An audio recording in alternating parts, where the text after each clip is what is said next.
Olá pessoal, sou a professora de Melchor Santana, graduada em Letras, em Pedagogia, pós-graduada em Educação à Distância, Educação de Jovens e Adultos.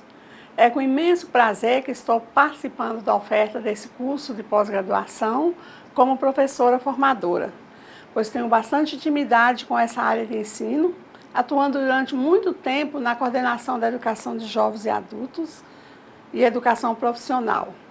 Durante minha trajetória profissional, pude observar o progresso de vários alunos, jovens e adultos concluintes do curso de EJA e ProEJA. Nesse curso, vou trabalhar a disciplina 3, Tecnologias Educacionais no ProEJA. A oferta dessa disciplina tem como objetivo conhecer a importância de utilizar as tecnologias educacionais na modalidade da educação profissional, integrada à educação básica, na modalidade da educação de jovens e adultos, ProEJA na sala de aula, visando proporcionar aos educandos melhorias no processo de ensino-aprendizagem. No estudo dessa disciplina, vamos fazer uma discussão sobre o uso das tecnologias na modalidade da educação profissional, integrada à educação básica, na modalidade da educação de jovens e adultos, ProEJA. Almejo que todos aproveitem os assuntos aqui discutidos, façam a leitura do caderno didático e de todo o material complementar que estão postados na sala, pois assim teremos êxitos em nossos estudos. Nessa primeira unidade, o estudo se inicia com uma reflexão sobre as novas tecnologias e a educação. Vivemos em um mundo pós-moderno, onde tudo é gerado em torno de tecnologias. A qualquer lugar que vamos nesse mundo, deparamos com informações que são processadas e compartilhadas em tempo real por meio das mídias digitais, como, por exemplo, o computador, o celular, a televisão digital e etc. A cada dia são apresentadas inovações tecnológicas que trazem benefícios para a sociedade. Portanto, atualmente vivemos numa sociedade intitulada Sociedade da Informação. Como definir a sociedade da informação? É a sociedade em que estamos vivenciando atualmente, na qual são amplamente utilizadas tecnologias de armazenamento, transmissão de dados e informação. Palomar, 2004, explica que a sociedade de que se fala aqui é denominada dialógica. Isso significa que é uma sociedade que permite a interação com diferentes pessoas, possibilitando a aprendizagem entre elas. Por isso, é mais reflexiva e mais crítica. Para compreender melhor alguns movimentos dessa sociedade dialógica, Palomar discute um pouco sobre o que seria a sociedade da informação. Segundo ele, as tecnologias da informação e da comunicação têm sido incorporadas rapidamente às nossas vidas, gerando mudanças de postura. É necessária uma nova maneira de organizar o pensamento e a cultura, e isso exige que a sociedade passe a necessitar de pessoas críticas, capazes de processar rapidamente a quantidade de informações e estímulos que nos chegam de todas as partes. Portanto, mais importante que o acúmulo de informações é a maneira como essas são processadas e incorporadas pelas pessoas. Paulo Freire, considerado o autor mais importante da educação do século XX, desenvolveu em sua obra de 1970, Pedagogia do Oprimido, a ideia da ação dialógica, no qual o diálogo é o processo básico para a aprendizagem e a transformação da realidade. Esse diálogo freiriano não tem um formato metodológico específico. Consiste na construção de uma atitude de diálogo que fomenta a curiosidade epistemológica e a recriação da cultura. A necessidade de diálogo faz parte da natureza humana. é um fator central na vida das pessoas, na medida em que, por meio dele, nos criamos e recriamos. Para promover nos alunos e alunas uma aprendizagem libertadora, criadora de cultura e crítica em relação ao mundo, os educadores têm que proporcionar um ambiente de diálogo, no qual se propõem perguntas e se buscam respostas, a partir da interação entre as pessoas com o mundo. Como vocês, acadêmicos e acadêmicas, podem observar, vivemos numa sociedade da informação denominada dialógica. Será que estamos preparados para atuar como críticos diante de tanta informação? A educação está adequada a este contexto? Como as novas tecnologias podem contribuir para o ensino em sala de aula? Sabemos que o saber enciclopédico é algo do passado, pois as fontes de informações cada vez mais acessíveis a todas as pessoas estão aí para todos. Assim sendo, é necessário um novo enfoque da educação de acordo com as necessidades formativas da sociedade atual. Como fazer para nos adequarmos a esse novo paradigma? Para adequarmos a esse novo paradigma, é necessário que haja um remanejamento da educação, refletindo a respeito o que a escola está ensinando, o que estamos ensinando e como estamos ensinando, e dos recursos que utilizamos para tal. No entanto, não podemos deixar de considerar que essa forma de organização da sociedade também aponta para novas formas de exclusão social, segundo Palomar.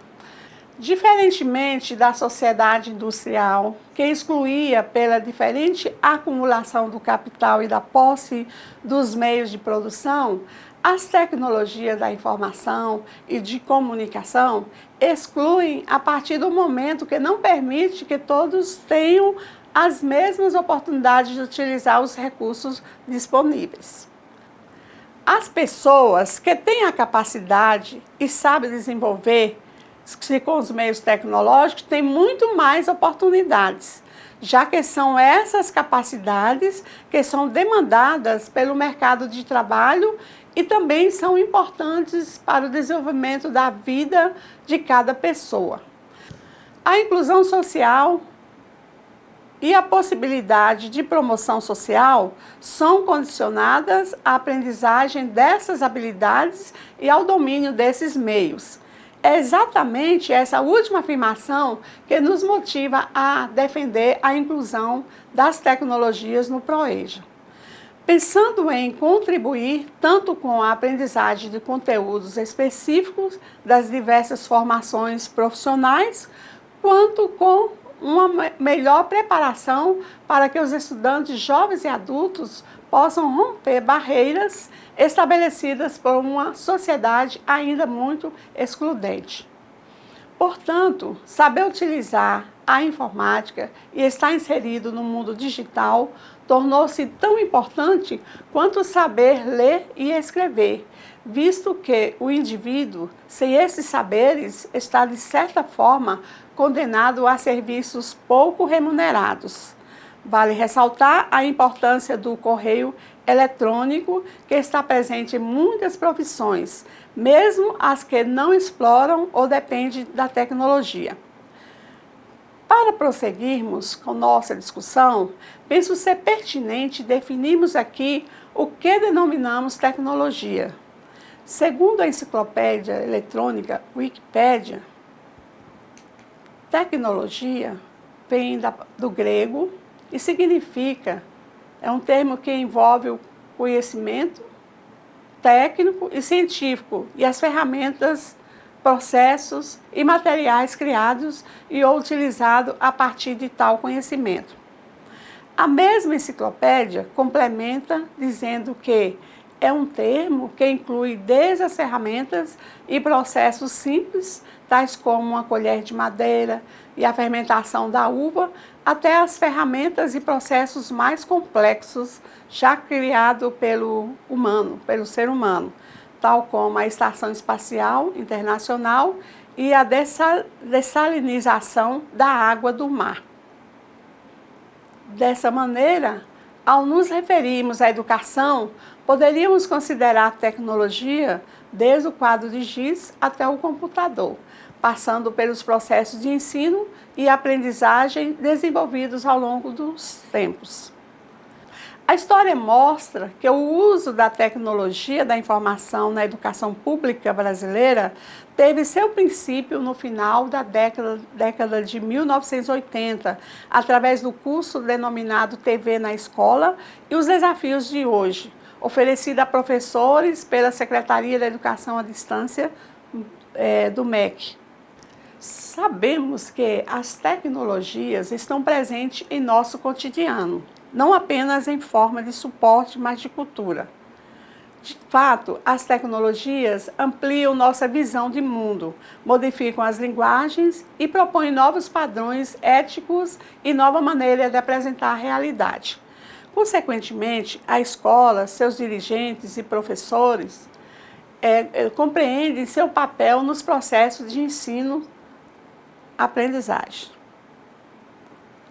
Ao lidar com as tecnologias que invadem o nosso cotidiano, sem dúvidas, deparamos-nos com vários recursos tecnológicos e a mídia em geral, constituindo uma sociedade tecnológica, que contemporaneamente não pode ser negada pela escola. Hoje, portanto, a presença da tecnologia na vida das pessoas tem acontecido com mais intensidade do que no passado, se considerarmos as várias atividades realizadas pelo ser humano. Situando no contexto das tecnologias no ProEja, faço as seguintes indagações.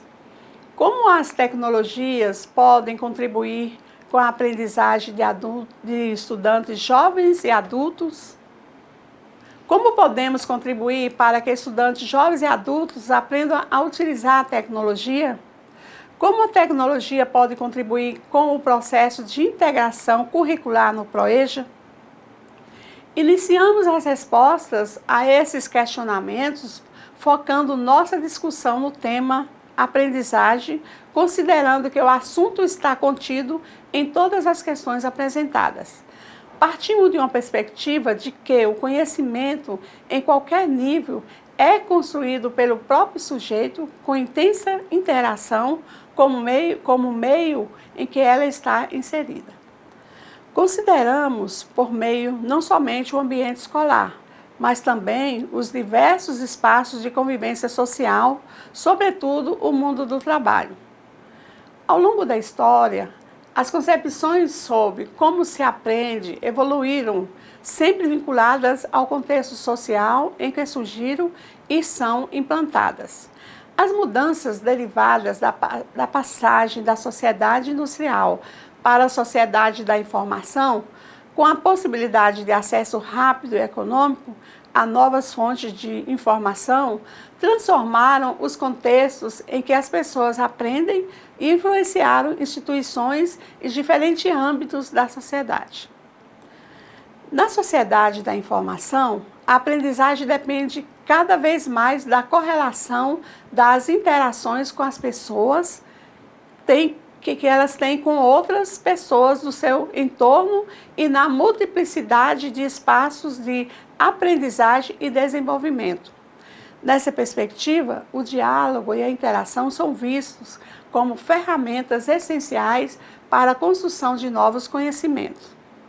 Nesse contexto, o professor ganha um papel de extrema importância, que é o de provocador dos conhecimentos pré-construídos, gerando um processo de desestabilização e depois de orientador no processo de reconstrução dos novos conhecimentos. Partimos do pressuposto que não há aprendiz passivo e, por isso, os processos devem ser desenvolvidos de tal forma que educadores e educandos aprendam juntos, que possam compartilhar momentos e descobertas. Entendemos assim que a aprendizagem é um caminho de via dupla e que, segundo Paulo Freire, o educador já não é o que apenas educa, mas o que, enquanto educa, é educado em diálogo com o educando, que, ao ser educado, também educa. Ambos, assim, se tornam sujeitos do processo em que crescem juntos e em que os argumentos de autoridade já não valem. Paulo Freire afirma ainda que agora ninguém educa ninguém, como tampouco ninguém se educa a si mesmo. Os homens se educam em comunhão, mediatizados pelo mundo, mediatizados pelos objetos cognoscíveis que, na prática bancária, são possuídos pelo educador que os descreve ou os deposita nos educandos passivos. A reflexão proposta aqui pode ser autêntica, não é sobre este homem abstração, nem sobre esse homem sem homens, esse mundo sem homens, mas sobre os homens em suas relações com o mundo. Relações em que consciência e mundo se dão simultaneamente. Não há uma consciência antes e um mundo depois, e vice-versa. Paulo Freire quis dizer que o professor não é o único que detém o saber e que o aprendizado é mútuo. Em outras palavras, tanto o professor quanto o aluno aprende compartilhando experiência. O professor é apenas o mediador na aquisição do conhecimento e sua função é de auxiliar no despertar da consciência crítica do aluno.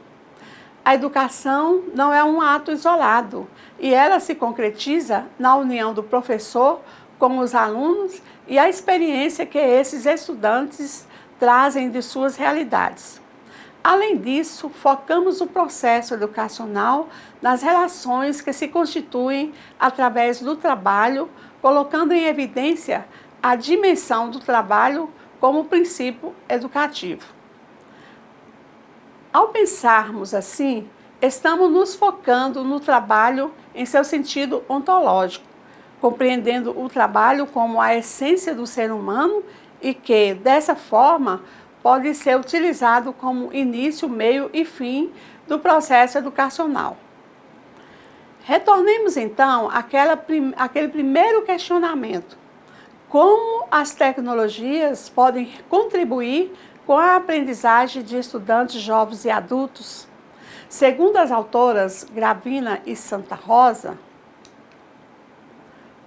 os recursos em consonância com a concepção de aprendizagem dentro de uma abordagem construtivista, a qual tenha como princípio que o conhecimento é construído a partir de percepções e ações do sujeito.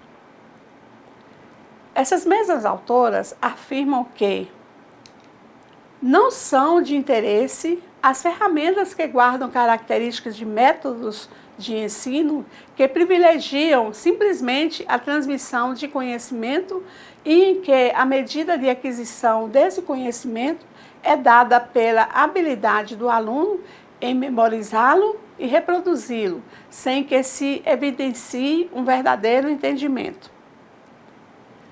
Elas defendem a utilização de ferramentas que trazem em seus projetos recursos em consonância com concepção de aprendizagem dentro de uma abordagem construtivista, a qual tem como princípio que o conhecimento é construído a partir de percepções e ações do sujeito constantemente mediadas por estruturas mentais já construídas ou que vão se construindo ao longo do processo, tornando-se aqui a teoria do desenvolvimento cognitivo de Piaget como base teórica.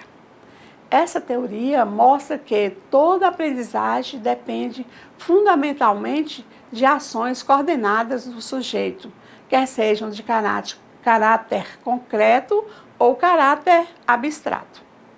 Nesse sentido, a escola tem a liberdade de investimento em práticas pedagógicas que oportunize o educando a participação ativa da sua própria aprendizagem, partindo de suas próprias experiências de vida, Nesse caso, os alunos da Educação de Jovens e Adultos, ProEja, contribuindo também para que eles não sejam excluídos do mundo digital, nem venham ficar à margem do mercado de trabalho e nem de outros processos de cidadania.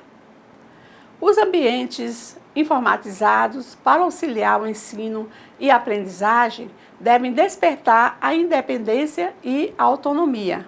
Devem ser capazes de unir elementos importantes na aprendizagem, como a metodologia de resolução de problemas, atribuição de significado a alguns conteúdos estudados, aprendizagem pela exploração, diversidade de abordagem, entre outros.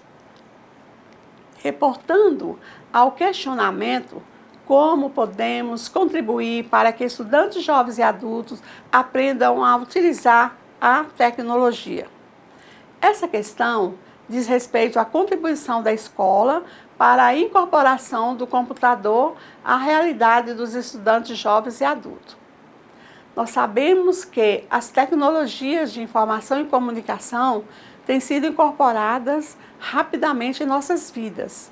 A internet, sobretudo, é o maior responsável pelas rápidas mudanças ocorridas recentemente, principalmente por agregar possibilidades antes impensadas, tais como acessar documentos em diversas partes do mundo, coordenar redes de trabalhos formadas por pessoas espalhadas e transmitir, difundir informações de maneira instantânea por toda parte do mundo. De qualquer forma, nessa sociedade em que agora vivemos, nomeada por muitos teóricos como a sociedade do conhecimento, as tecnologias, os computadores, tampouco, as informações não são exatamente o mais importante. O que importa verdadeiramente são as trocas que são feitas. Entretanto, não podemos deixar de considerar que um primeiro contato com essas tecnologias é extremamente importante. E se os estudantes foram privados desse contato, anteriormente, cabe à escola, ao promover o retorno desse aluno para dentro de seus muros, fazer essa aproximação. Assim, as tecnologias são mais do que meras ferramentas a serviço do ser humano. Elas modificam o próprio ser, interferindo no modo de perceber o mundo, de se expressar sobre ele e de transformá-lo. Conseguem recordar da segunda pergunta que foi citada aqui no início dessa videoaula? Ela refere-se à contribuição da escola para a incorporação do computador à realidade dos estudantes jovens e adultos. Como podemos contribuir para que estudantes jovens e adultos aprendam a utilizar a tecnologia? É essa a pergunta. Os recursos são imprescindíveis para as turmas da EJA. Cada vez mais, a tecnologia ocupa espaço em todas as esferas e estruturas da sociedade e se faz necessário que esses jovens e adultos, principalmente aqueles já engajados no campo profissional, tenham envolvimento ou noções básicas sobre essas ferramentas. O avanço dessas tecnologias é notório quando paramos para imaginar que nos anos 70 as pessoas passavam dias e até meses para receber uma carta e hoje, em questão de segundo, podemos nos comunicar com outra pessoa do outro lado do mundo, podendo enviar e receber anexos, estudar à distância, fazer pesquisa, ver e enviar vídeos, entre outras possibilidades de interagir com o mundo, aí percebemos a importância da internet. A internet, sobretudo, é o maior responsável pelas rápidas mudanças ocorridas recentemente, principalmente por agregar possibilidades antes impensadas, tais como acessar documentos em diversas partes do mundo, coordenar redes de trabalho formadas por pessoas espalhadas e transmitir e difundir informações de maneira instantânea por toda parte do mundo. Os recursos tecnológicos estão presentes no dia a dia por meio dos códigos de barras, celulares e entre outros. Não permitir o conhecimento do uso desses recursos faz com que uma parcela da sociedade esteja alienada em relação com relação ao acesso do direito à cidadania. O papel da escola é preparar para a vida, e isso envolve mais do que ensinar conteúdos ou habilidades estabelecidas nos currículos. O educar para a vida envolve preparar o aluno a lidar com os problemas pessoais e sociais, a saber os seus deveres e direitos, a ter um bom relacionamento com outros em diversos ambientes e principalmente a ter autonomia, que por sinal é o maior desafio que a escola possui hoje. É essa autonomia que os alunos da educação de jovens e adultos precisam aprender dentro da escola, e a inclusão digital pode favorecer nesse quesito. A nossa contribuição como educadores envolvidos no processo ensino-aprendizagem consiste em permitir aos alunos o acesso às tecnologias tais como computadores ligados à internet, filmes, apresentação em PowerPoint, aplicativos, as aulas como o telecurso, videogame, música, fotografia, dentre outros. Sobre esses assuntos, o filme, por exemplo, existem diversos filmes. Alguns são apenas para lazer e não ensinam muita coisa, mas existem muitos filmes que ensinam assuntos interessantes. Podemos colocar aqui também os documentos. Você pode ensinar os seus alunos passando filmes e documentários para eles não deixarem de usar essa tecnologia a seu favor. Não precisa ser só lazer, pode ser também um aprendizado e lição de vida. Apresentação em PowerPoint, você pode fazer uma aula mais diferente. Vamos esquecer um pouco o quadro giz, crie algo diferente, usar ilustrações para exemplificar o que você está ensinando. Pode ter certeza que os alunos vão conseguir aprender muito mais e até memorizar o que está sendo falado se a aula for feita como apresentação em PowerPoint. Você pode encontrar um aplicativo que tem relação com sua matéria e pedir aos alunos para usarem também na sala de aula. Usar os aplicativos ainda é um pouco complicado, pois muitos alunos não têm celulares. Essas funções aqui admitem essas funções, principalmente os mais velhos. Por isso, você deve pensar em como usar os aplicativos dentro da sala sem que alguns alunos sejam prejudicados. As videoaulas, você pode procurar vídeos que ensinam sua matéria e passar para os alunos. Essa é uma forma diferente de ensinar aos alunos.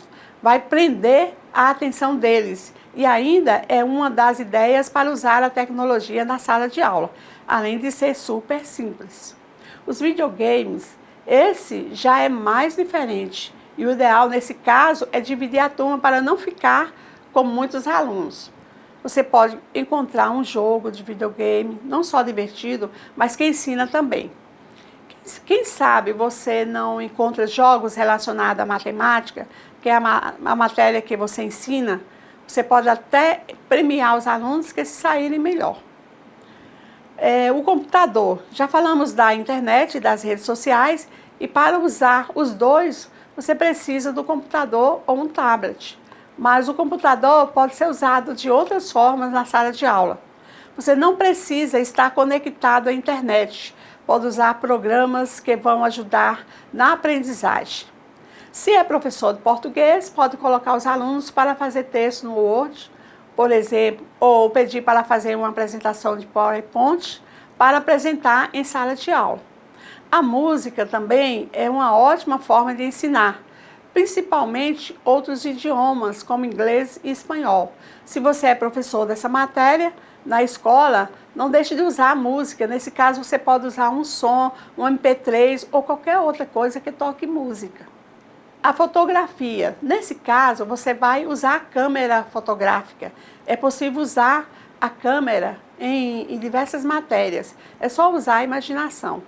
Você pode pedir os alunos para tirarem fotos deles e depois criar um perfil e texto falando da pessoa que tirou a foto.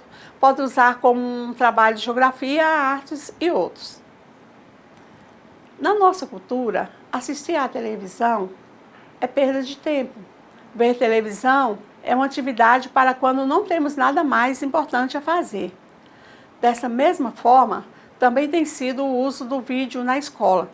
Tem sido utilizado às vezes para tapar buracos sem planejamento. Então, para resolverem esse problema, passam um filme que muitas vezes nem o professor sabe do que se trata e nada tem a ver com o que está ensinando. Isso acontece porque na cabeça do docente, a televisão e o vídeo são voltados para exclusivamente para o entretenimento. Assim, o professor utiliza esse recurso para ocupar o tempo, perdendo uma ótima oportunidade de uso do vídeo para educar. Para que o uso adequado do vídeo ocorra, o professor precisa planejar. Para ajudar os professores nessa tarefa, temos à nossa disposição diversos programas da TV Escola. A TV Escola é o canal da educação. É a televisão pública do Ministério da Educação destinada aos professores e educadores brasileiros, aos alunos e a todos interessados em aprender. A TV Escola não é um canal de divulgação de políticas públicas da educação.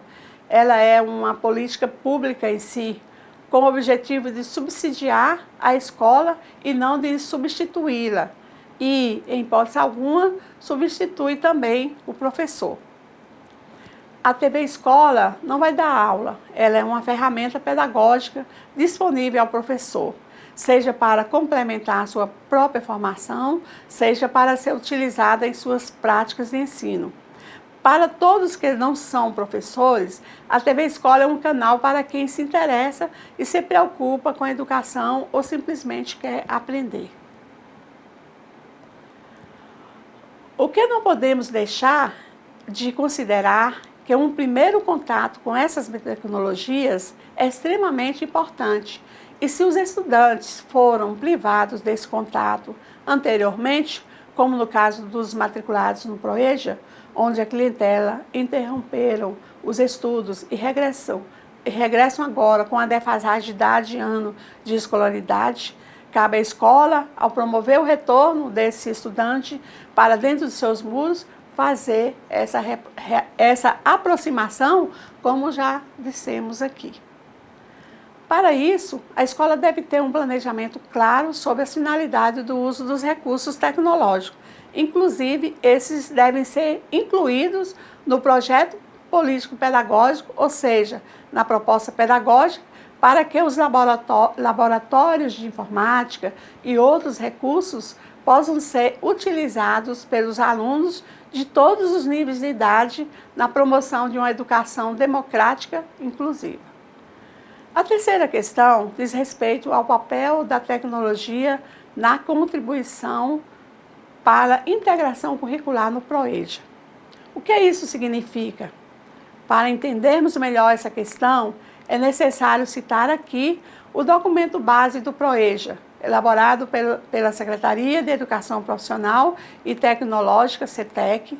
Nele, propõe os princípios e concepções que devem fundamentar o programa e as formas de organização para um currículo integrado.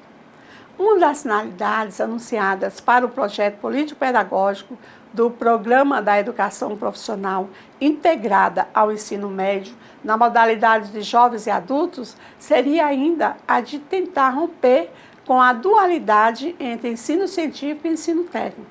Para tanto, propõe que o programa se desenvolva a partir de um currículo integrado. Na concepção curricular integrado, trabalha-se com a proposta de pesquisa como princípio pedagógico. A EJA, na perspectiva do ensino médio integrado à educação profissional, deve pautar-se, segundo o documento base, em fundamentos político-pedagógicos estabelecidos como norteadores de uma organização curricular integrada, visando a qualificação social e profissional articulada à elevação da escolaridade.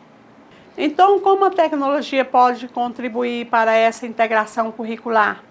Ora, não se trata de integração numa perspectiva hegemônica, em que parte do todo se arvora do direito de submeter-se outras partes à sua preponderância. No caso da integração das TIC ao currículo, podemos afirmar que nem o currículo tem que caber numa proposta fechada de inserção, agregação das tecnologias às atividades escolares, como se bastasse o uso da tecnologia pela tecnologia em si mesma. Nem bastaria ajustar as tecnologias a uma grade pronta de conteúdos previstos para estudos, só com um adereço de contemporaneidade no currículo escolar. Tecnologia da informação e comunicação e currículo devem estar integrados na escola de forma dialética. O currículo deve ser modificado para melhor com a presença das TIC, bem como as tecnologias devem ser aprimoradas, tendo em vista as demandas do ato educativo, nas diferentes etapas, níveis, segmentos e modalidades, o que, por sua vez, tem potencial para promover um patamar superior de integração. Ao propor a integração das TIC ao currículo, não se trata de justapor novas técnicas ao currículo, mas de incorporar, devolver ao corpo do currículo algo que já deveria fazer parte do mesmo, assim como outras tecnologias, tais como a do livro, por exemplo, encontram-se imbricadas nas trajetórias curriculares. É nesse aspecto que a inserção da tecnologia poderá contribuir principalmente no diálogo entre o pensar e o fazer, o concreto e o abstrato, o passado e o futuro. Enfim, a passagem de um não pertencimento para uma inclusão em um mundo cada vez mais computadorizado. Bom, pessoal, chegamos ao final dessa videoaula. Espero que vocês tenham aproveitado bastante o que foi falado por aqui. Agora é só colocar em prática e começar a estudar, a mudar ou aperfeiçoar a forma de ensinar. Em caso de dúvida ou se tiver alguma sugestão, compartilhe conosco. Temos a facilidade de podermos dialogar nos fóruns. Aguardo vocês. Um forte abraço a todos e todas. Bons estudos!